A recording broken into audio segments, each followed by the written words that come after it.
Well, welcome everyone. We're very happy to have you join this morning, and for anybody who is actually on this besides us. And we'll now call to order this meeting, 2022 annual membership meeting for NAMI Clackamas. Now, since I hope you've all learned even more today about the incredible work and the results of NAMI Clackamas, and you'll be inspired to do even more in engagement and support in the coming year ahead. And I think that's good for all of us as well, whether we're member at large or just on the board. So we're going to introduce ourselves as the board meeting. I want to begin by recognizing this amazing board we have, and we really do have one.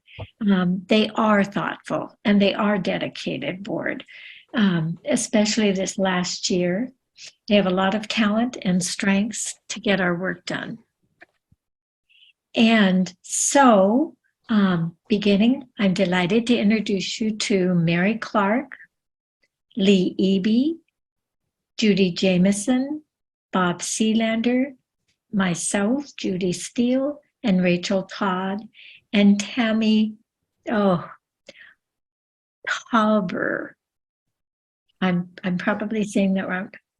Anyway, who we're excited to have as a new board member, and Nathan. So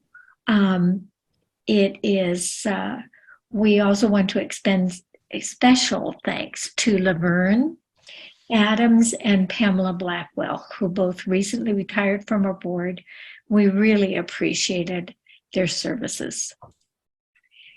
Thank you for all your dedication and selfless commitment to NAMI and our community. Now it's time to work on electing our new officers. As the slide says, we need both the board secretary, Mary Clark, and the treasurer, Nathan Trempler, remain in the middle of their terms of office, so we don't have to worry about them. But today we must elect a board president and a vice president. The floor is open for nominations. I nominate Judy Steele to be board president. Second. All in favor? Are there any other nominations? Come on, there must be one. No. Actually, Bob, do you just want to go ahead and put both Judys in the same motion? That's fine. I'll nominate Judy Steele to be board president and Judy Jameson to be vice president. Again, are there any other nominations? Is there any discussion? Just gratitude for their willingness to serve. Thank you. Mm-hmm. Hearing no discussion, if you are a current NAMI Clackamas member, you may cast your vote by voting yes or no on your screen.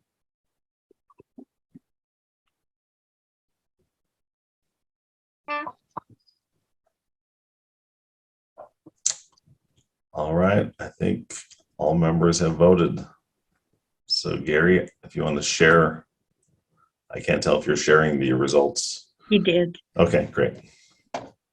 Okay, we've elected the president and vice president for the coming year. Thank you very much for your participation and your vote of confidence. Meet your NAMI Clackamas staff. Now, what we're going to do is pleasure to turn over the microphone to Dave, who's began in October as our NAMI Clackamas Executive Director. Some of us have worked with Dave for years, since he represented us in the Oregon legislature for a decade. Our entire board really is delighted to have him as our Executive Director. So, welcome, Dave, and maybe you'd like to introduce our entire amazing NAMI Clackamas staff. Yes, thank you. So obviously, you know some of our staff team and some of them are new. So you'll get a chance to meet them. Some of them are also sick today, so you're not going to get a chance to meet all of them. But I'm happy to note, in fact, Forrest, if you can just say something so you pop up into the viewing screen. Hello. So there is Forrest Burdett. He's our new outreach and office coordinator. He's actually starting on Monday, so thank you for joining early before you even start. He lives really close by, which is great. He's a graduate of Arizona State University and has worked a lot in the retail customer service world, especially at Starbucks. He also most recently worked on the campaign to elect the new state representative, Nessa Hartman, who is in the district that Judy Steele and I live in. And so we are excited to have Forrest almost on board. He'll be 100% in the office, but about 75% focused on broadening our outreach. That's going to be great. Casey Curry is really sick. I talked to her yesterday. She sounds terrible. She said she actually didn't feel as bad as she sounds, but she is our new Peer Resources Coordinator. She is not new to NAMI Clackamas, but new to this role. She was our AmeriCorps volunteer who was instrumental in working with Mary and others to set up our classes in the Clackamas County Jail. And she's worked in a variety of roles as she worked at Clackamas Community College and for Clackamas County and for the Returning Veterans Project, all in roles where she was basically doing peer resources navigation type of work. So that's a great asset for us. Savannah Langhorn, who you all know, has almost finished her tenure with us, focused on ending the silence programs and other youth-related resource work. So her AmeriCorps term is coming to an end, but she's going to remain in the area at least for several months before she relocates back to Europe, which is still her plan. Gary Marshke, obviously, you all know, who's our development and outreach manager. He is a huge asset to us. Gary, say something so you pop to the top of the screen. Good morning, all. There you go. So huge asset, huge experience, and is just brings so much to the table and so many connections and so much great work. And it's always great when someone, especially after 5.5 years, is still coming up with new ideas and new initiatives. So that's really exciting to have. Let me actually jump back because I think Casey just popped in. Casey, you want to say something? So you pop to the top of the screen. Good morning, everybody. Okay. See, I told you she sounds terrible. But she's looking good at least. So even though she's got a serious head cold, I already said good things about you. So hopefully your ears already burned a little bit, Casey. Yeah, they were burning. I went and got my computer going. I need to get on my computer for some reason.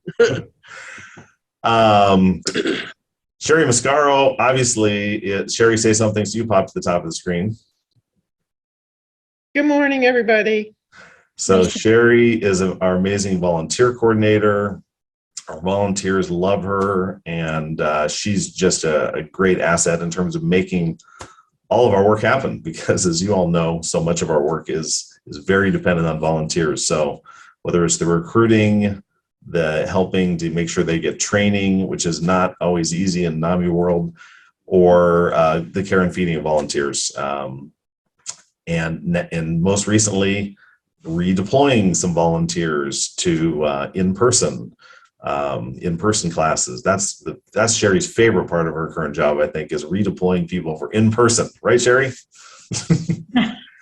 So a huge asset to us. And then Linda, I am not sure. I texted Linda, but I have not heard back from Linda. But Linda is our new peer resource assistant, working in partnership with Casey. They are basically office sharing and job sharing, and Casey is serving as a mentor to Linda.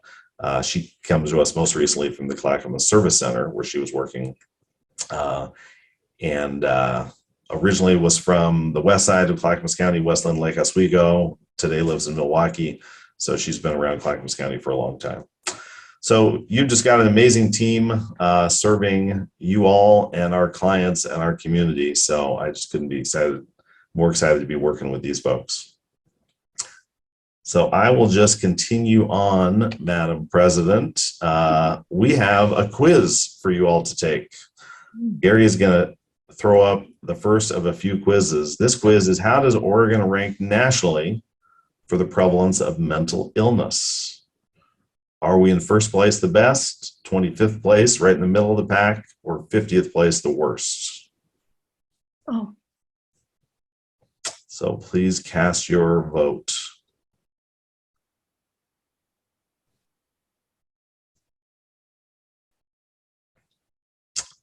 All right, most people have voted. Last call to vote. All right. So again, I can't see because I'm the host. Gary, are the results shared? Yes, the results are Okay. shared. And we have one person who thinks we're in first place. We have 3 people who think we're average in 25th place. And we have 4 people who think we're the absolute worst. Yeah, and so I'm sad to report that we are 50th in the prevalence of mental illness. That is not a good thing. And sometimes it's, in some polls, depending on how you ask the question, we're actually 51st because DC is in there too. But we're either 50th or 51st, which is not a great place to be, but just as a good reminder that our work is important and we need to stay on it. So Gary, if you want to go to the next question, quiz number 2. How many adult Oregonians report suffering from mental illness? So this is the percentage of adult Oregonians that report suffering from mental illness. 7%, 17%, 27%, or 37%.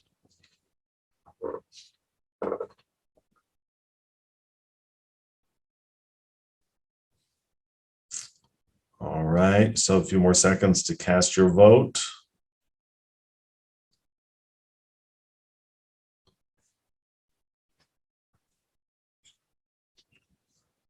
All right, so this is a good news, bad news. It is not 37%, but it still is 27%, which is a lot of people. Again, it's a good reminder that because 27% of adult Oregonians report suffering from mental illness, we have a lot of work to do. So thank you. We will take a break in quizzing and go back to some reporting. I mean, obviously, many of you are well aware of our work. It really does fall into 3 buckets: education, support, and advocacy.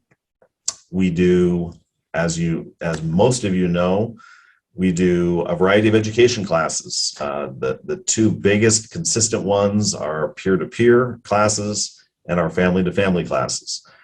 We do support groups of all kinds. Again, disproportionately, some for peers, some for families. We do a lot of peer resources, one-on-one help for individuals. And then we do a lot of outreach presentations that are largely focused on ending the stigma. So just in the last year, there were 3 sections of 8-week peer-to-peer classes that were completed.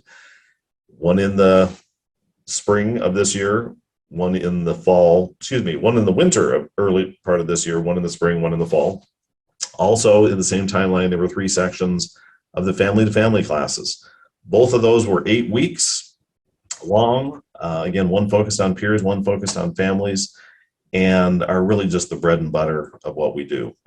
Again, we couldn't do those without volunteers who not only have experience as peers and or as family members, but also have gone through the class and graduated from the class themselves and gone through an additional level of training. And so we just get tremendously good feedback. You'll hear some of that in a couple of minutes. We also did one section of a 6-week NAMI basics class this year, and that we got just positive feedback on all of those. So one of the things, and Sherry can talk about this if you ever want to go in depth, but we had 56 people who actually graduated from that class. That means they went all the way through and stuck with it all 8 weeks. We have a much larger number that we don't really track of people who maybe went to 5 classes, maybe went to 2 classes, got some benefit from those, but didn't make it all the way through to graduation. But 56 folks just this year did graduate from those classes. And this is just a couple of quotes. This is related to some of the peer-to-peer classes and support groups we have. I'm not going to dwell on these quotes because you're going to see these exact same quotes in the mailing that is coming to you, our year-end appeal mailing. Gary pulled these quotes together, and so I just snagged them for today.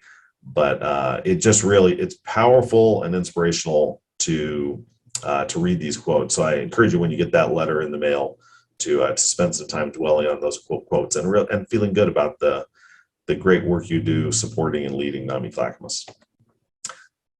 Time for another quiz. Get out your mouse, and Gary, can you throw up the next quiz? What is the leading cause of death among Oregon youth ages 10 to 24? Is it accidents or unintentional injuries, assault or homicide, cancer, COVID-19, or suicide?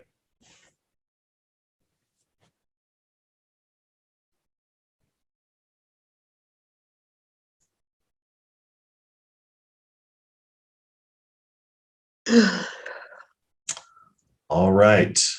Very astute group that knows that number one cause of death in Oregon, tragically, among youth is suicide.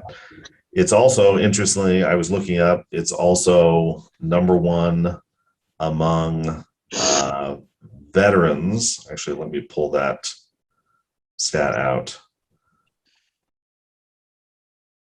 Veterans ages 45 and younger. So that's a huge group of people, veterans age 45 and younger. Suicide in Oregon is now also the leading cause of death. So very tragic, but also a good reminder of the important work that we all are doing together. I think next up is talking about some additional education work that's done. In our own voice presentations, which target middle and high school students. Sorry, that's ending the silence, that's below. Our in our own voice presentations are really just community-oriented outreach, and we're going to be doing a lot more of those in the coming year. And we've got presentations really of all sizes. So if you know of any group, regardless of what their affiliation is, if they've got a 10-minute block on their agenda, or if they're willing to do a 90-minute block over 8 weeks, we have everything in between. We can do a half hour, we can do an hour, we can do 90 minutes, all really valuable information. And so it might be in our own voice, it might be ending the silence if it's a youth-oriented group, but every month these presentations are happening, and we're going to be doing a lot more in 2023. So just in this last year, we did, as that slide says at the bottom, 23 ending the silence presentations. I think all of them were in high schools across Clackamas County, to a total of 490 students. So just a really important part of what we do.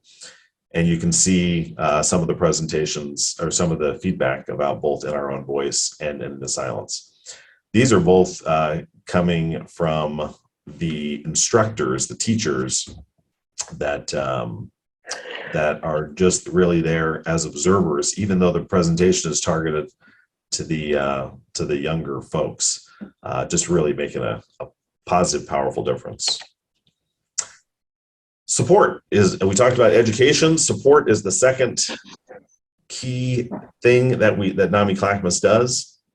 As you know, we have 3 weekly connection peer support groups that are meeting every week. I think Sherry just mentioned earlier this week, correct me if I'm wrong on this, Sherry, but if you think about the 52 weeks of this year, 3 groups meeting every week, I think I'm correct, Sherry, that only one of those, of all those support groups, only one had to be canceled. And because the volunteer leaders couldn't be there, and we couldn't find subs at the last minute. So that's just a lot of amazing support that is happening on a weekly basis. In addition to that, there are 3 monthly family support groups for family members of those with mental illness. Those are really well attended and spaced out in different weeks. I think it's the first Monday and the second Tuesday and the third Saturday. So spaced out for different people at different times. We also still have an art group that is still meeting virtually. We expect sometime soon they'll come back into our office to meet in person. And there's a bi-weekly suicide bereavement group. You can see at the bottom there, and these numbers actually don't even count the suicide bereavement group, but just of those first three groups, we had 2,288. Those are non-unique individuals, so some of those are duplicated numbers. But just adding up the tallies from the volunteer instructors, facilitators of those groups, it added up to 2,288 people showing up, which is great, really exciting. And this gives you a little bit of feedback from the family perspective of family members about how invaluable both those support groups are, as well as that second quote is about the family-to-family class. Again, all these quotes are going to be in your mailing that you get, so watch for that. Gary, I think this is the last quiz. What percentage of American adults, so this is the one that is not Oregonians, this one is more broadly Americans. What percentage of American adults with a mental illness receive no treatment? 15%, 35%, 55%, or 75%?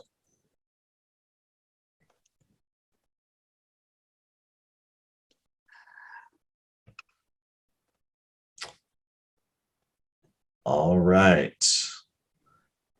So the majority is definitely correct. It is 55%. And what a tragic fact that is. The fact that 55% of American adults with a mental illness receive no treatment. So if you talk about the peer-to-peer navigating help that we provide to people, this is a significant factor in that peer-to-peer, that peer resource work that is done. Thank you very much for that quizzing, Gary.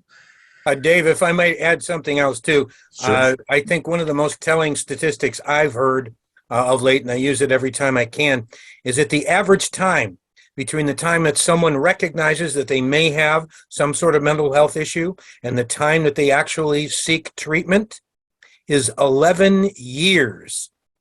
Not weeks, months, but 11 years. And we all know that access to mental health services is not exactly readily available, but it doesn't take 11 years. Such a powerful point, Gary. And I think it's also just an illustration of a lot of our job is short-circuiting that 11 years. There's no reason that must remain 11 years. There's no reason that number must remain 55% of adults that don't get access to help. So that's why we do what we do. And as I mentioned, our peer resources staff, both Casey and Linda, are very much focused on trying to bend that curve of those numbers and to reduce those statistics and reduce the length of time between when people experience a mental illness and when they actually get the help they need. So all that is looking back at the last year. A couple slides of looking ahead.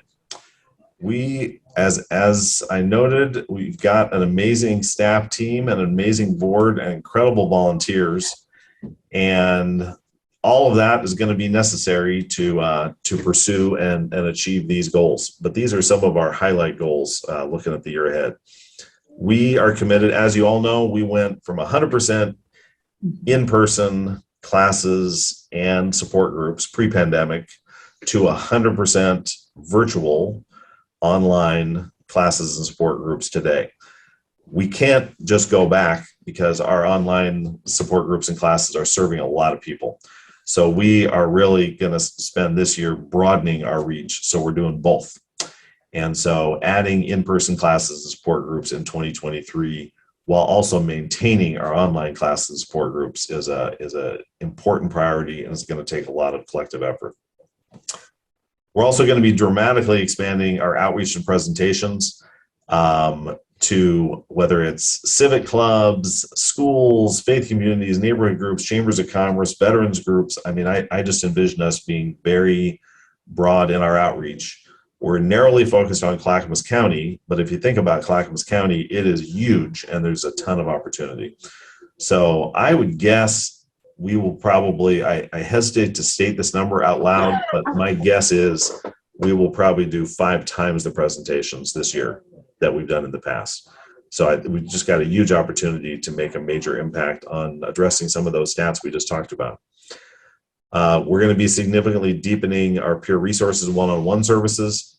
The fact that we now have a team of 2 people working on that instead of just 1 is going to make a powerful difference. And they have already talked about some of the ways. In fact, one of the things that Casey and Linda are going to do are going to go back to all the folks who have reached out to us from the beginning of the pandemic, so back the last 3 years, and reach back out to them to see how things are going. Have they had their issues addressed? That they still need additional help?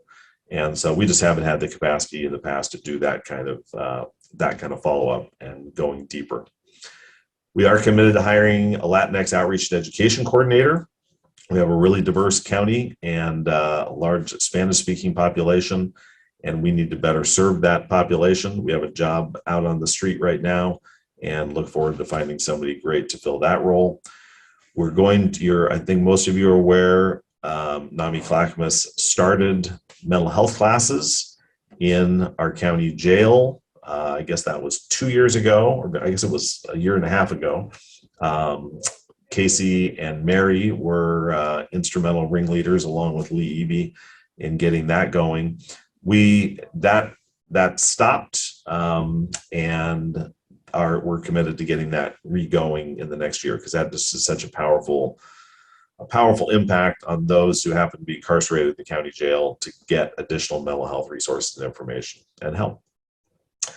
We're also going to be convening state legislator roundtables.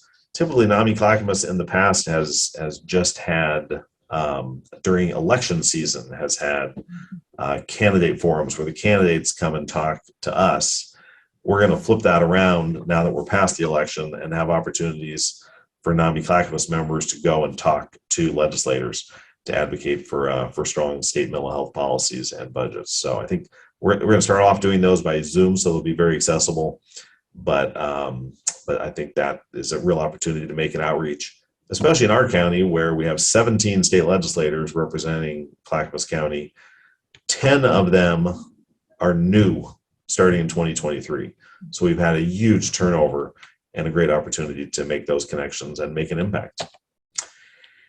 And then finally, we have a bunch of events that are going to be coming your way. Gary has taken the lead on organizing karaoke nights. We've already had one a couple months ago. There's another one coming on Sunday, December 18th in Damascus. So you can find out more information about all these on our website.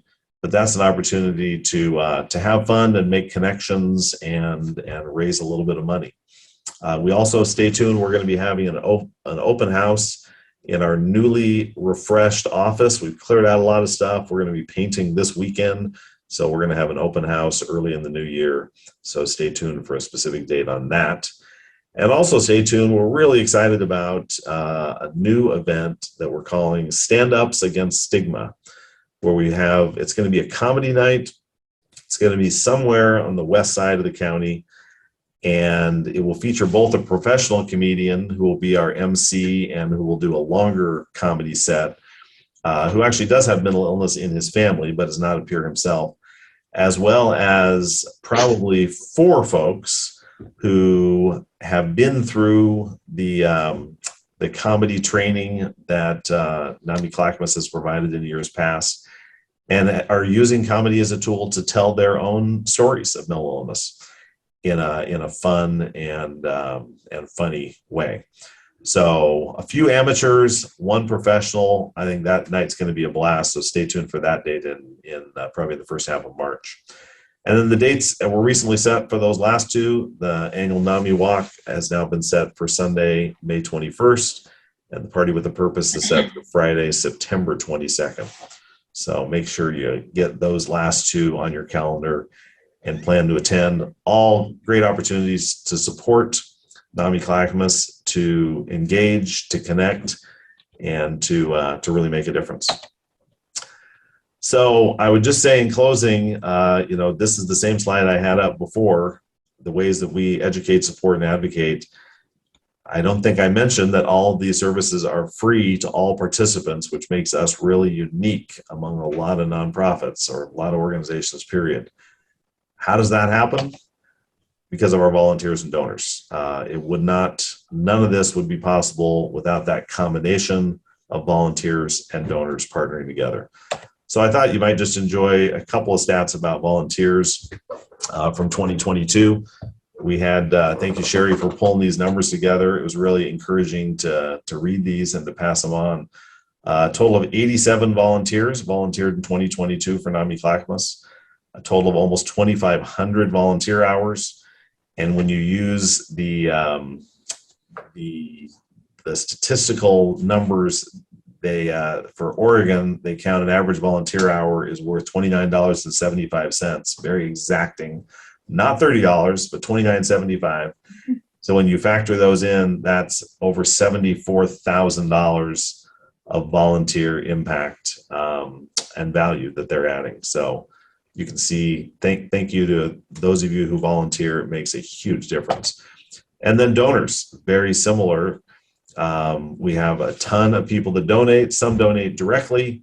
They make monthly donations. They make year-end donations. They make donations through events. We get a fair amount of money through grants and some dollars through in-kind contributions, but it all added up and this one is not the calendar year. This is our fiscal year, 2021-22. It added up to $429,000. So thank you all for being, by definition, all of you are members, which means you are contributing as members. And most of you, I know, also donate at events and through our annual appeal. And that annual appeal is coming out. So please continue to volunteer, continue to donate. Here's contact information for us. You can find everything about events and classes and support groups and peer resources on our website. And we invite you to stay engaged and keep supporting us. It's making a huge difference. And with that, Madam President, I will turn it back to you. Thank you, Dave, and thank you to our board and all of the members who support us throughout the year and for joining us this morning. We look forward to seeing you at our upcoming special events throughout the year in our classes, our support groups, our presentations, and other events. If there's no other business before us, I now conclude the annual meeting for 2022.